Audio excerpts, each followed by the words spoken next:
If there are more verses. Praise the Lord. Praise the Lord.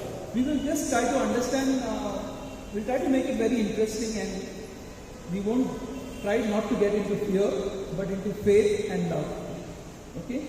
So, generally we have an understanding of fear, the secular meaning of fear. I just said, let's see what we normally understand by fear in this world. Fear is a... 1 minute. The topics I'm going to cover, I'll just tell you. We'll go to the meaning of fear, and then fear in Christians' life, then overcoming fears, that is fears due to worry and anxiety, trials and persecutions, then how to build a wall against fear, how we build ourselves against fear, make ourselves strong, and surrendering to God, trusting in God, and how we are overcomers through Jesus. How God has made us overcomers already through Jesus. Praise the Lord. So this is mostly, I will cover up this. The secular meaning of fear is an unpleasant emotion caused by the threat of danger, pain or harm. An unpleasant feeling. You get a feeling caused by a threat. It's not something that is happening, but may happen. A perception of that. Okay? You say, to be afraid of something is about something that is dangerous, painful or harmful. Praise the Lord. So what does fear do normally? It affects our processes of our brain and tries to bring emotional disturbances. Then you begin to, your decision making is affected. Your ability to take decisions correctly is affected, and you get negative thoughts. And emotions can become very intense, and your reactions, impulsive reactions will be there. Praise the Lord. We just want to understand normally how we understand fear.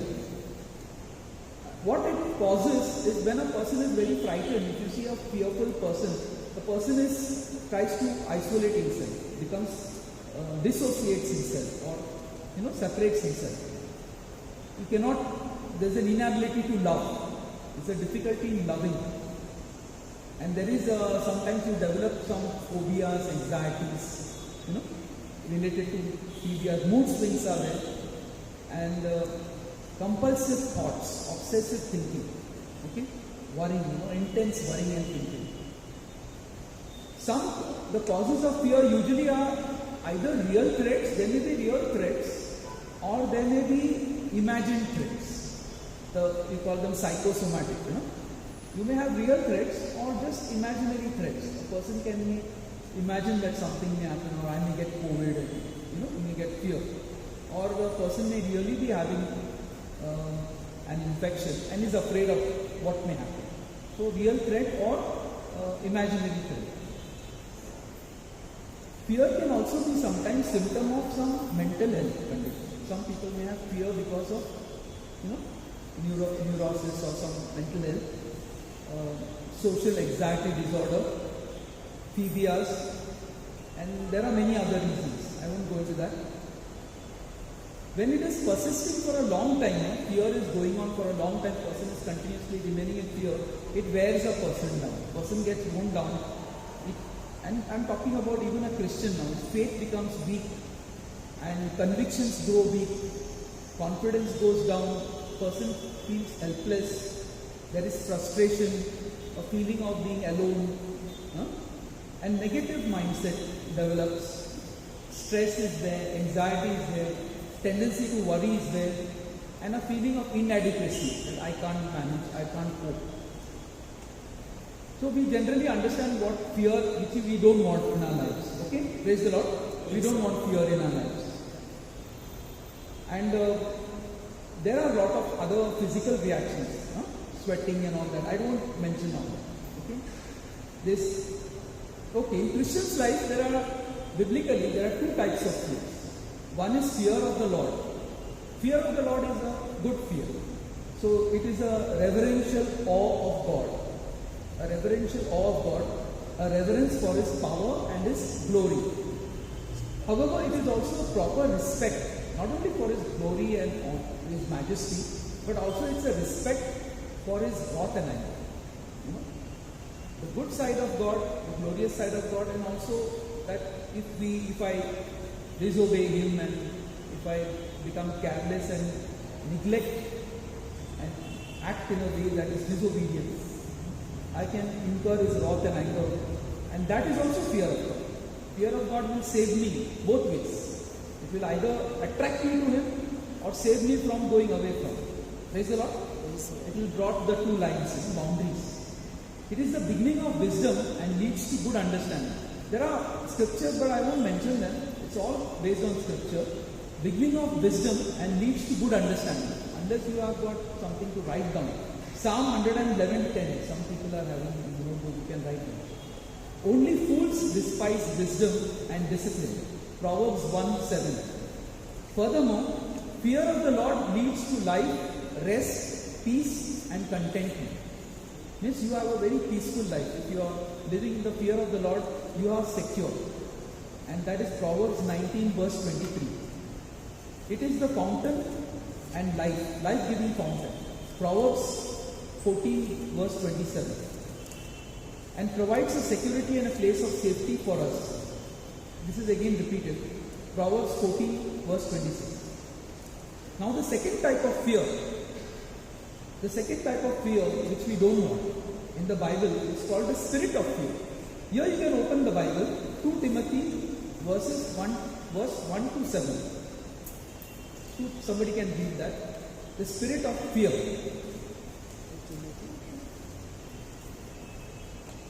2 Timothy chapter 1 verse 7.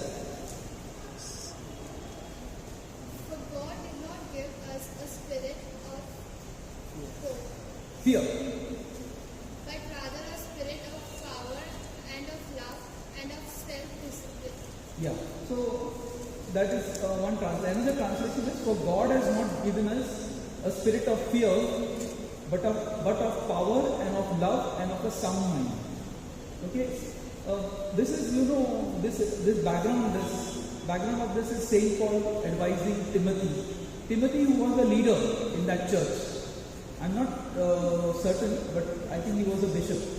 He was a young leader, and he had been, you can say, like fathered by Paul in the faith. So Paul was always overlooking him, taking care of him, and he found that he was getting very timid and afraid because of the senior members in the community, and he was getting intimidated by them. So Saint Paul is encouraging him, boosting his, God has not given us a spirit of fear, but of power and of love and of a sound mind. So be strong. Operate in the Spirit of God, power of the Holy Spirit. Okay? This, he is referring to the Holy Spirit. What is the Holy Spirit? Against the spirit of fear, which is evil spirit. This evil spirit, the fear of evil spirit is the spirit of fearfulness and timidity, which does not come from God. It is not from God. Hallelujah. Praise God. So we see that now we have gone through very difficult times, these last 2-3 years. So we have had many ups and downs in our family life. We have health struggles, financial struggles, job problems. Everyone, someone or the other in our family or neighborhood, we have seen that. And hardships, and some have faced severe health and financial and other issues. Praise the Lord, we have seen it, We have seen it. It has happened in our families also.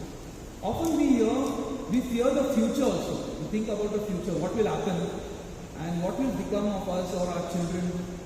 What is happening now, whether there is another wave coming, economic problems.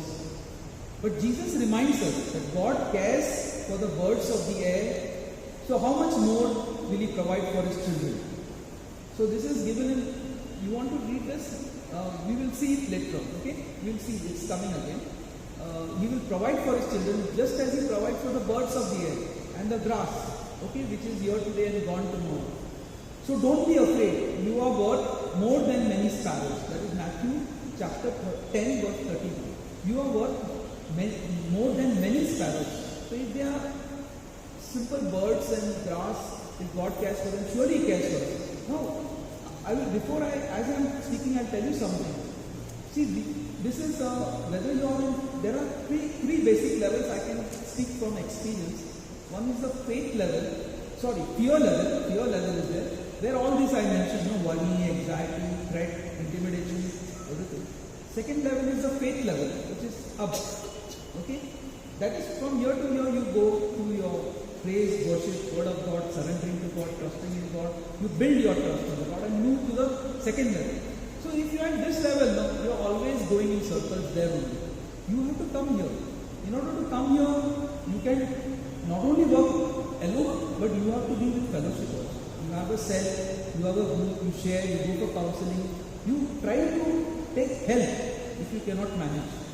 Don't go on, don't go rolling in your sorrow and your misery. Take help. Even if the problem is very, you may feel ashamed to go. But you must go to your brothers and sisters, especially those whom you can trust. Brothers and sisters, in the Lord also. You can come, talk to them, to the elders. And that way, we normally in the renewal, we have cells and all. So, we have got booklets also for cells. Later on, we can see how we can build ourselves. So, you go from the fear platform, which is the worldly platform, where you are depending on circumstances, always on circumstances. Suddenly your health goes bad, you imagine the worst. Something financial, you imagine the worst. Okay? The second level is the faith level, where in all circumstances you give thanks to God, praise to God. You refuse to get bogged down by circumstances. Okay? Or by threats by people or intimidation. You try to remain in the worship of God, the praise of God, and you come to faith. And the third level, which is the best level, is the level of love. Perfect love casts out all fear. So at this level, God is with you fully, So we want to move this. We want to. Where are you stationed in your prayer life? You're praying from fear, you're praying from faith, you're praying from love. So we have to go. And the fourth level will be holiness. The holiness of God. So praise the Lord. I just wanted to mention that while we are going through this, try to do. Why? That's what we are boosting. Praise and worship is God. We try to boost ourselves into the faith level. Faith level we come at the same time. Suddenly you feel, I was so worried and anxious outside before I came, and suddenly now I feel everything is under God's control. Because you experience God's control when you are at the faith level. And at the love level, God is like you are in fully communion with God. And God begins to speak to you. Holy Spirit is indwelling us. He speaks to us. Praise the Lord. Praise the Lord. Often we fear, so don't be afraid. If we were going it alone, any of these things might have been enough to break us. But through it all, we've had strong faith that God is working in our lives. If you are alone, it will be difficult. But God is working in our lives. As we saw in that Isaiah 41:10, which we put up that scripture, Brother Marcus put it up. Do not fear, for I am with you. Do not anxiously look about you, for I am your God. I will strengthen you. Always looking here and there, if there is distraction. Satan is distracting you. You keep your eyes on the Lord. Satan is saying, no, you are no good, useless. So keep your eyes on the Lord and listen to what God is telling you about yourself. Okay? Praise the Lord. Do not fear, for I am with you. That is Isaiah 41:10. Do not anxiously look about you, for I am your God. I will strengthen you. Surely I will help you. Surely I will uphold you with my righteous right hand. That is Jesus Christ. Praise you, Jesus. Yeah? Praise the Lord. So when God is walking with us and working in our lives, we are able to trust Him more, and His strength becomes our strength. Praise the Lord. The joy of the Lord is my strength. One of the hardest things to do as a Christian is to have faith that God is working and to not be afraid of all the things that come our way. To have that faith that God is working, that is difficult. That is the difficulty we have every day, that God is working in our lives. We just talked just now, that we have to believe that God is working, but that becomes very difficult. That is the difficulty we have, and that is what we are discussing now. Why the fear comes. Okay. So it says the scripture in Proverbs 3:5-6. You want to take this scripture? Take this. Proverbs 3:5-6 Bible.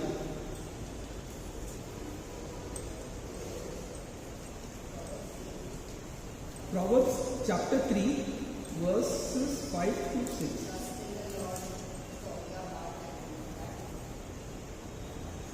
And lean not on your own understanding. Understanding. Praise the Lord. Yeah. This trust in the Lord with all your heart and lean not on your own understanding. In all your ways submit to Him, and He will make your paths straight. Praise the Lord. So we must never think that we know everything. I know everything. Sometimes that loftiness comes, no? Whenever things are going well, when things are going well in our life, we forget the Lord and we think that I know I can manage. And then we get into the trap. So, Proverbs 3:5 says, bring you to the ground, brings you to the ground and makes you trust in the Lord and depend on Him and seek Him every day. It is not that only when problems come we should seek Him. Praise the Lord. God tells us not to be afraid of being alone, of being too weak, of not being heard, and of lacking physical necessities. Throughout the Bible, God tells us, don't worry about because you lack something, or you're weak, your weaknesses. People have weaknesses, something or the other, something or the other problems everyone is having, So in the Bible, it addresses all these issues. Your weaknesses are addressed. It is not only, Bible is not speaking to strong people and people who already have faith and love and holiness. It is speaking to people who lack these things.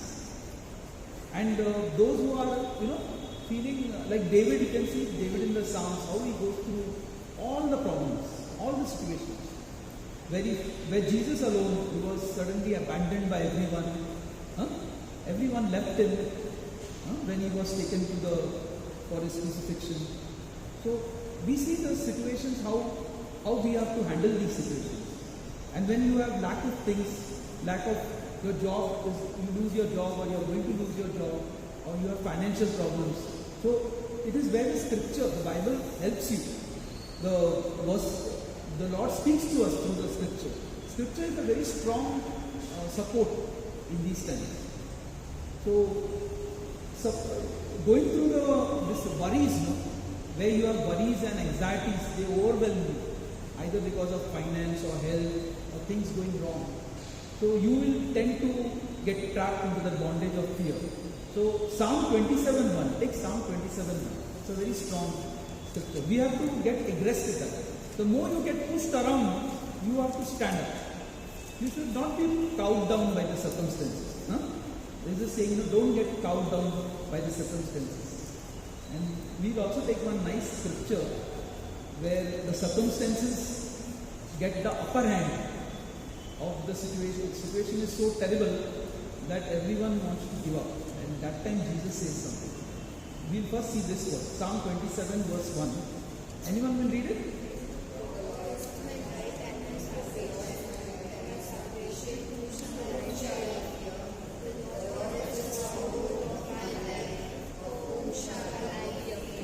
You are telling yourself, you are boosting yourself, boosting.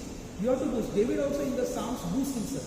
Don't get depressed, don't get down, don't look downcast.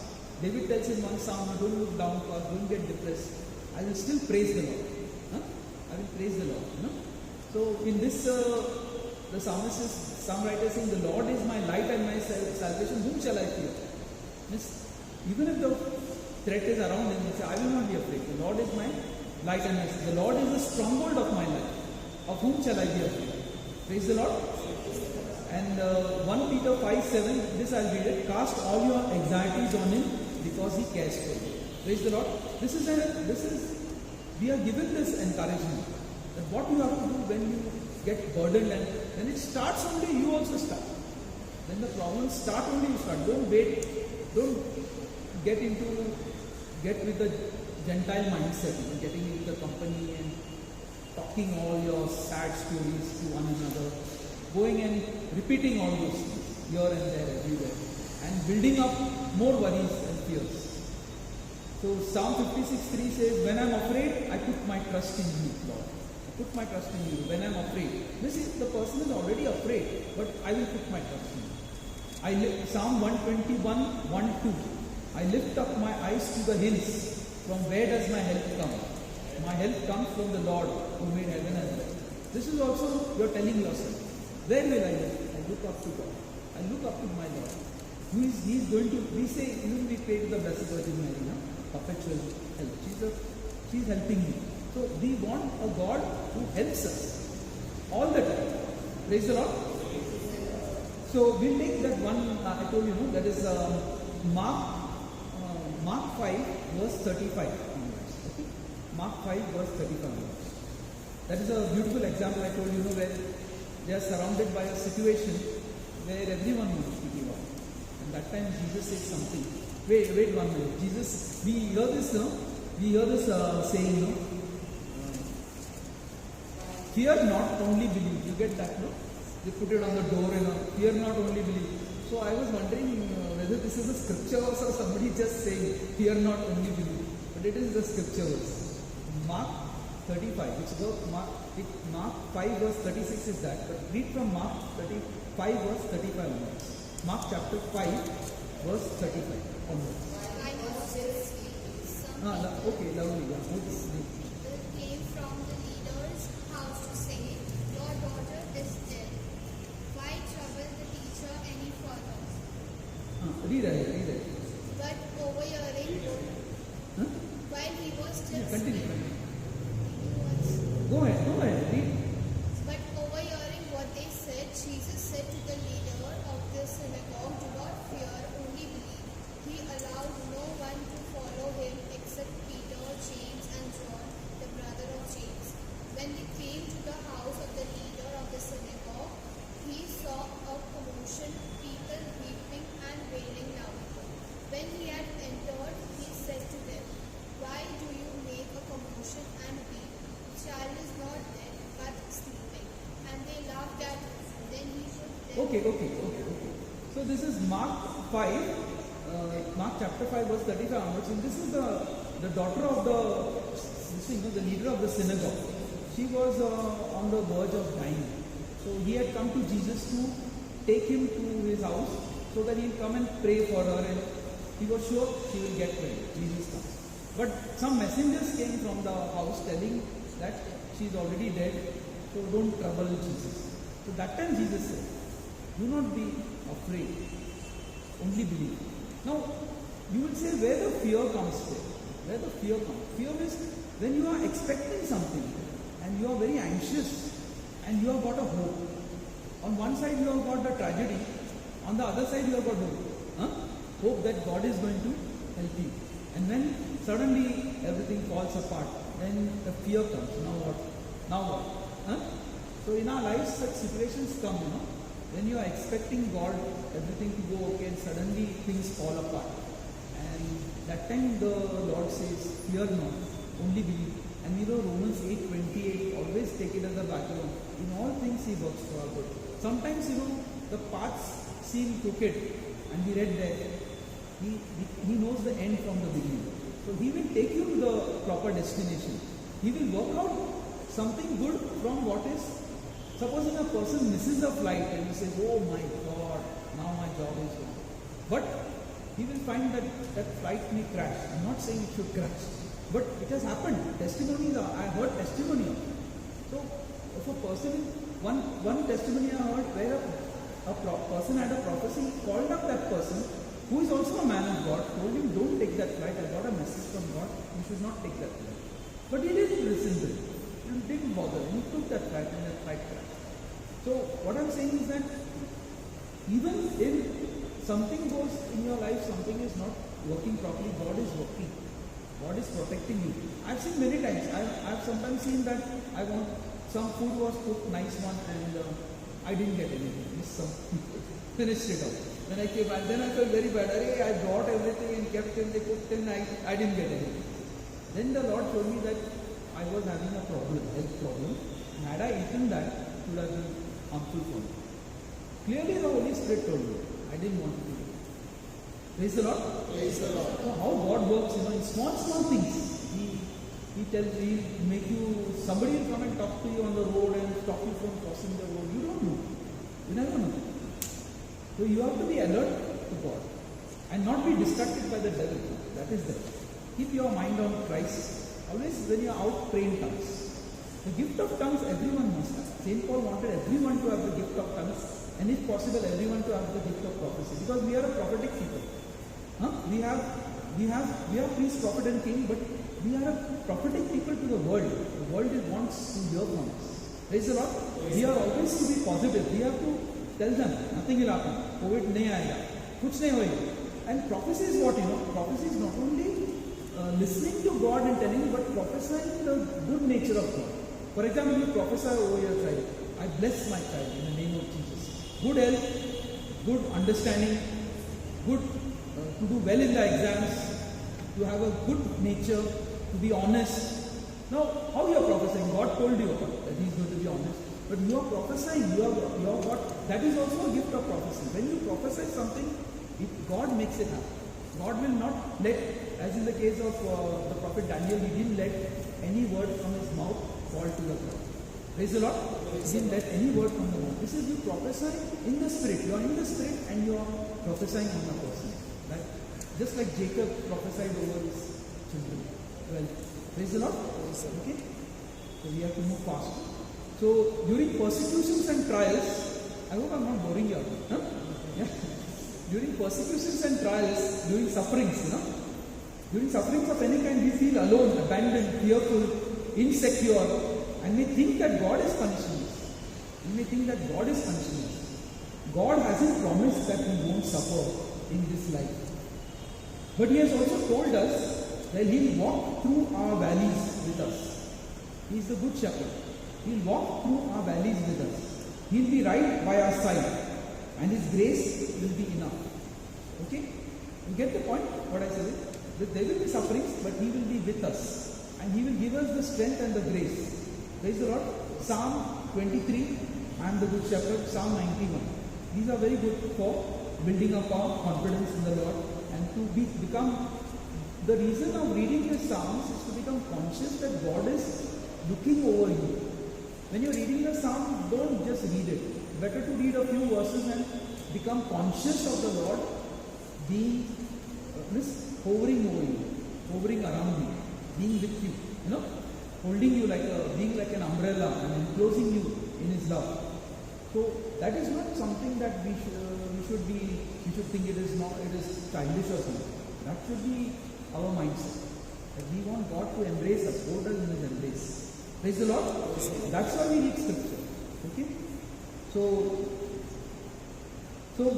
I would ask you to read this James. In James chapter 1, there are verses where he speaks about, I'll just read it fast. Consider it pure joy, my brothers and sisters, whenever you face trials of many kinds, because you know that the testing of your faith produces perseverance. Let perseverance finish its work so that you may be mature and complete, not lacking anything. So trials have got a purpose. They are not only to, make that God is punishing us. He's trying to mature us. He's trying to make us more, help us grow in the Spirit, grow as loving people, grow in faith and love in our relationships with God and with each other. Okay? So we learn patience when we go through suffering. Blessed is the one, James 1 verse 12, blessed is the one who perseveres under trial, because having stood the test, that person will receive the crown of life that the Lord has promised to those who love Him. Praise the Lord. Praise the Lord. And then, as I told you, He gives us enough grace and strength. In 2 Corinthians 12 verse 9, He says, my grace is sufficient for you, for my power is made perfect in weakness. Okay? God is our refuge and strength, a very present help in trouble. Psalm 46:1. Praise the Lord. Now, this is the most important part, because what we should do when we are not having trials and tribulations, when we are not having worries and anxieties, now we are going through a plateau in our life. We are not sinking or neither going up, but we may become complacent. We may just go through the routine and not build ourselves. how we build a wall against fear and go from fear, ensure that we are in faith and love. Praise God. One is surrendering to God. Surrender, constant surrendering to God. And when surrendering to God, not only our lives, our resources, our families, our relationships, all our activities, every aspect of our life, not only surrendering that, I think even Mark did it when we were praying, that we surrendered. Praise the Lord. We were surrendering. But we should also surrender our weaknesses, our faults, all the things that, make us feel inadequate, and even our strengths, because we should not grow puffed up and proud in that. When we surrender ourselves and our difficult situations into His hands through prayer, praise and thanksgiving, He will give us the strength we need to carry through the dark times. When the dark times comes, you are already having the ammunition, your battery is charged. Praise the Lord. You are ready for the enemy, ready for any assault. Praise the Lord. Psalm 16:1-8 says, I have set the Lord always before me, because He is at my right hand, I will not be shaken. Yes, you keep the Lord before you. Keep your eyes on Him. I have set the Lord always before me, because He is at my right hand, I will not be shaken. He is my, we sing that song, He is my rock, He is my fortress, He is my deliverer, in Him do I trust. Praise the name of Jesus. That was the song we used to sing in 1978-79 when we started. Okay, praise the Lord. So there were many songs. I used to sing in the office also, while traveling on the train also, just to boost myself up. Seeing all around me, everything is all paganism. And I'm trying to be in the spirit all the time, in the fellowship of the Lord. How to do that? And that is the only way I used to sing. In the office also, Bible was there on one side, work was going on. So whenever time was there, I used to write. My work I used to give priority. And whenever I used to have anything, I will not sit and chit-chat with everyone. I will write notes and praise the Lord. Yeah. So seek the Lord and His strength. Seek His face continually. 1 Chronicles 16:11. Then we sing, the Lord is my tower. Okay. Joshua 1:9. Lord tells Joshua something, because now Moses is gone. The great man is gone. And now all the battles, who has to fight? Joshua. All the burden comes on Joshua, no? And Joshua is like, Moses is gone, सब मेरे कंधे पे डाल के चले गए. अभी मैं कैसा मैनेज करें? How will I manage? So all the negative thoughts are coming for him from all the sides. So that time the Lord tells him, be strong and courageous. Do not be frightened or dismayed. For the Lord your God is with you wherever you go. So in every fight of Joshua is to consult the Lord. And Joshua knew beforehand that God has given the enemies in his hand. So it was not Joshua alone who was fighting, God was fighting it. And that is how he used to win the victory. The entire land, across the Jordan, he had to be conquered, Joshua. So many kings were there. If you read in the Bible, and listed one after the other. There were giants and all. Okay? Praise the Lord. But they won. Praise the Lord. See here in Deuteronomy 31, verse 6 and 8. Be strong and bold. Have no fear or dread of them. Because it is the Lord your God who goes before you. He will be with you. He will not fail you or forsake you.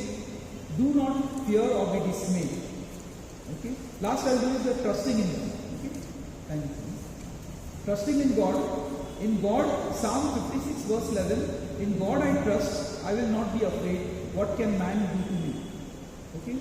The key to overcoming fear is total and complete trust in God. Before I forget, I will tell you, our divine mercy is, I trust in you. Jesus, I trust in you. That is the most important central theme of divine mercy. The entire prayer is centered around Jesus, I trust in you. Trust is the seal of your faith. You say you have faith, I believe. But do you trust? You go to the point of believing, but you don't go to the point of trusting. Trusting is total abandonment into God's hand. Totally being yielded unto Him. Whatever happens, I know God is in control. He will take care. He will take care. Like a child says, my father will take care. No, my father will take care. But what about what you all will eat? My father will take care. What you will wear? My mother will take care. So you have trust, total trust. Praise God. Praise God. Trusting God is a refusal to give in to fear. It is a turning to God even in the darkest times and trusting Him to make things right. This trust comes from knowing God, see, relationship with God, and knowing that He is good. The same problem took place with Adam and Eve when they gave up trusting in God. They forgot the goodness of God. They forgot the goodness of God. And that's why they stopped trusting Him. To know Him and to know Him as a good God. That will help you to trust Him. Okay? Just knowing that God is mighty, that is not enough. He is good to me. The child is trusting his father because he is my father. He is very powerful. But he is my father, he cares for me. Okay? And Job goes to the extreme extent when he was thrown into misery. What he says, Job 13, chapter 13, verse 15, he says, though he slay me, he is who? God. Though he slay me, yet will I trust him. Though he slay me, yet will I trust him. Even if he cuts me into tiny pieces, no, I will still trust him. This is like sold into that total trust in God. Once we have learned to put our trust in God, we will no longer be afraid of the things that come against us. Let all who take refuge in you be glad. Let them ever sing for joy. Anyway, now last I'll do dealing with spirit of fear, which I took in the beginning. The second fear which we don't want, the spirit of fear. Sometimes this spirit of fear is overwhelming. It takes control. You get totally shaken up. And to overcome it, we need to trust in and love God completely. We need to have that loving relationship with God. It is our closeness to God. And that is, there is no fear in love, but perfect love drives out fear, because fear has to do with punishment. Why you are afraid? Why you are afraid? Because you think God is going to punish you because you have committed sins. So there you have to make repentance and come to God in humbleness and reconcile yourself with God, or go for confession also. Otherwise this fear will not leave. The one who fears is not made perfect in love. This is 1 John chapter 4 verse 18. Perfect love casts out all fear. And this is, your reconciliation is necessary with God. Just like when your two friends are there, if they have got a quarrel, some dushmani, then the friend thinks, he will go against me. He knows so much about me, personal things. Suppose he goes and tells the boss something. So best thing is to go and make peace with him. Restore your relationship with him. Enter into a love relationship with him. Then all the quarrels are forgotten and you are once again secure. Praise the Lord. We are overcomers through Jesus Christ. With God as our strength and our guiding light, we can overcome and rise above all hardships. Okay. Who is it that overcomes the world? Only the one who believes that Jesus is the Son of God. 1 John 5:5 and 1 Corinthians 15:57, last verse. But thanks be to God, He gives us victory through our Lord Jesus Christ. Amen. Amen.